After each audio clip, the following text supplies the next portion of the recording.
Hello, my name is Lisa Elvin Staltari, and this is my channel, Have Roots, Will Travel.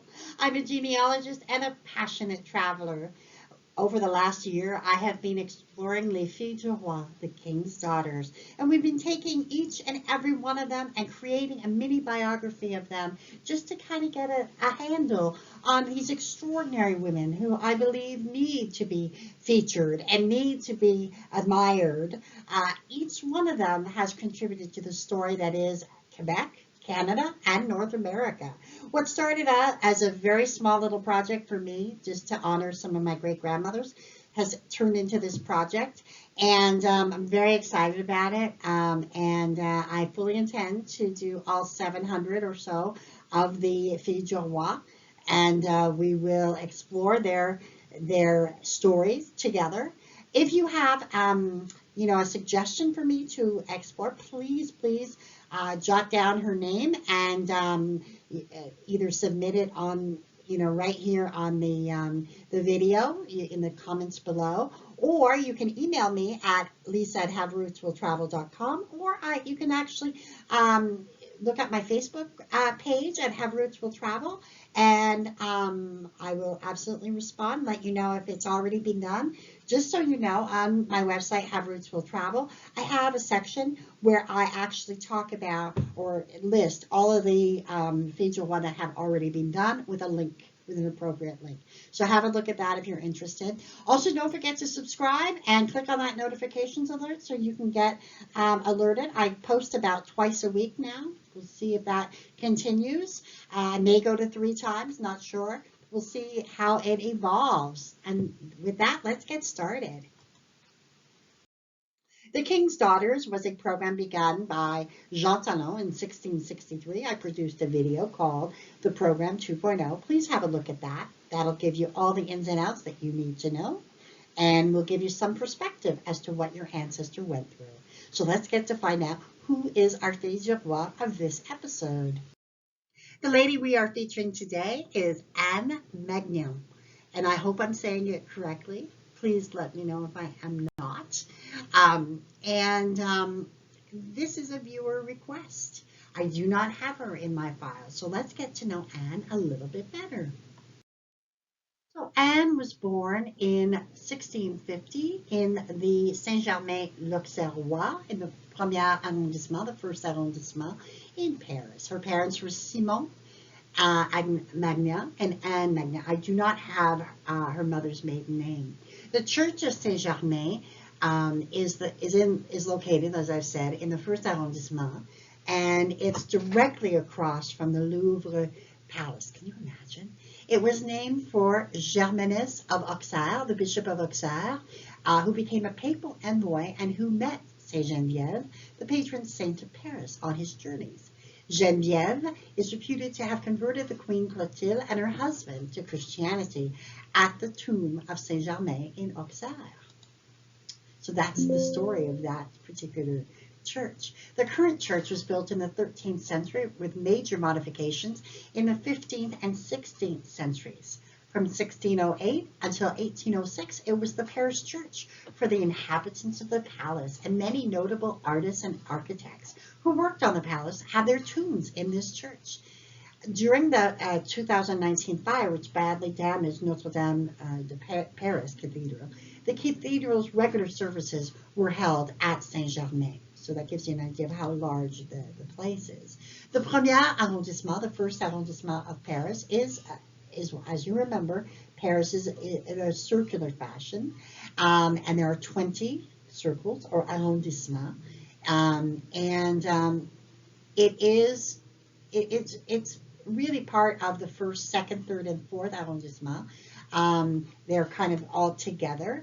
It's also known as Le Louvre because of its proximity to that museum, and it's situated principally on the right bank of the River Seine, just to give you an idea.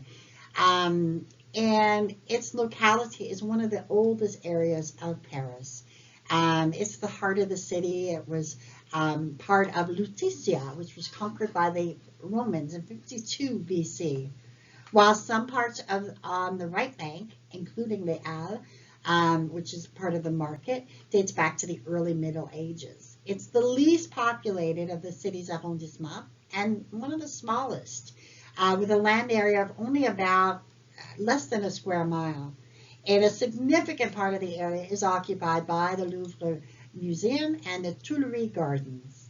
The Forum des Halles is one of the largest shopping malls in Paris, and much of the remainder of the arrondissement is dedicated to the businesses and arrondissement. So if you go there, this is really the heart, I would think, the heart of Paris in that sense. And also, as you can see, it really is part of that main part of the central part of Paris. So that is where she comes from. You can't get more urban than this.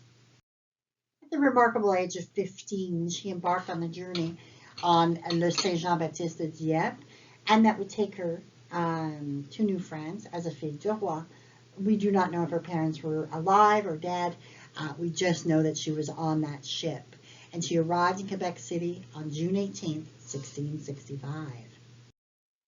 Now, the groom that she selected, his name was Jean, or Jehan Gauvin, and he was born in 1643 in the Croix Chapeau, which is part of La Rochelle. We've talked about La Rochelle. It's just about 10 miles from La Rochelle, so it's a small little village. The upper picture of that at the church is probably where he would have been baptized. I've also included the small little road sign. And also during World War II, it was one of the major hospital areas for the Army during that time as well. So I just wanted to give you that kind of, it still is a place, you know what I mean? It's an important place even to this day. So Jehan would arrive in New France around 1662 and would just start working.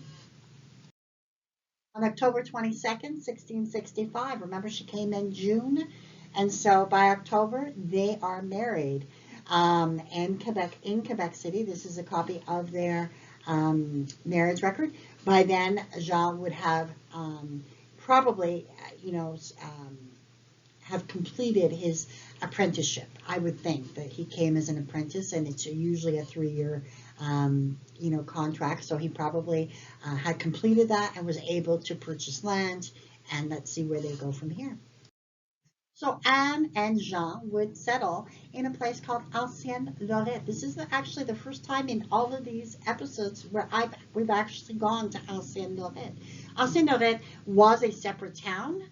It is now amalgamated, part of Quebec City. It is a district, if you will. Let's give you a little history of this place. The Jesuit missionary Pierre Chaumonot in 1674 founded a settlement when he built a chapel for the Huron Indians. Following his third and final trip to the shrine of Loreto in Italy, he was cured of a terrible headache. In gratitude, he placed the colony under the patronage of Our Lady of the Annunciation, but it is still commonly called Lorette.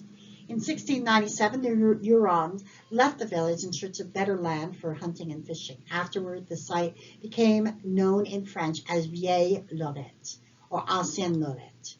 A new location became known as Nouvelle Lorette, which would become Loretteville of today. So that's kind of the history. And a year later, in 1698, the parish of Notre-Dame de l'Annonciation was finally established. So Jean and Anne would have settled here early on. I mean, even before it was, so they lived amongst the Indians. They lived before it was really a kind of a territory unto itself. It's kind of an interesting choice. They would go on to have 10 children together. Jean-Nicolas would unfortunately die at 11 years of age. Marie-Anne would marry Louis Bureau and have 2 children, both of whom would make it to adulthood. Jean-François married Marie-Louise Boucher, but did not seem to have any children that we can find. Etienne married Marie-Jeanne Fisset and had 10 children, 8 of whom made it to adulthood. Marie, dite Madeleine, married Charles-François Brouet and had 9 children, all of whom made it to adulthood. Pierre married Marie-Anne Fisset and had 9 children, all of whom made it to adulthood. Jean-Baptiste Jean-Baptiste Louis died in childhood. Jacques married Marie-Louise Saint-Pierre and had 6 children, all of whom made it to adulthood. And Pierre-Joseph married Marianne Jourdain, but did not have any children that we know of. They would die June 6, 1706, at the relatively young age of 65. He is buried in Ancienne-Lorraine. They would have been married 41 years at his passing.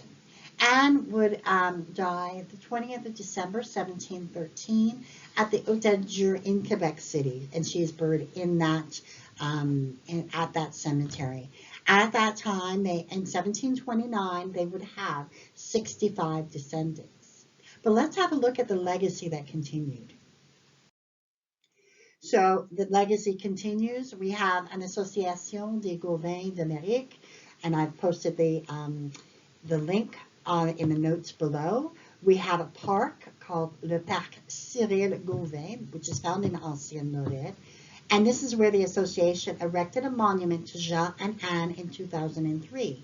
Also in 2003, in the village of Croix-Chapeau, there's a plaque in France. There's a plaque dedicated to Jean, and a public meeting place dedicated and named in his honor as L'Espace Gauvin.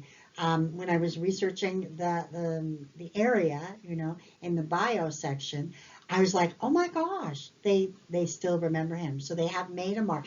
Even though the descendancy isn't, 300 or something like that, they only had 65 in 1729, but obviously their influence is still felt. And here are some more resources for you. The society, La Société des Filles du Roi et Soldats du Carignan, is a society that I'm a member of, and I also happen to be the membership chair.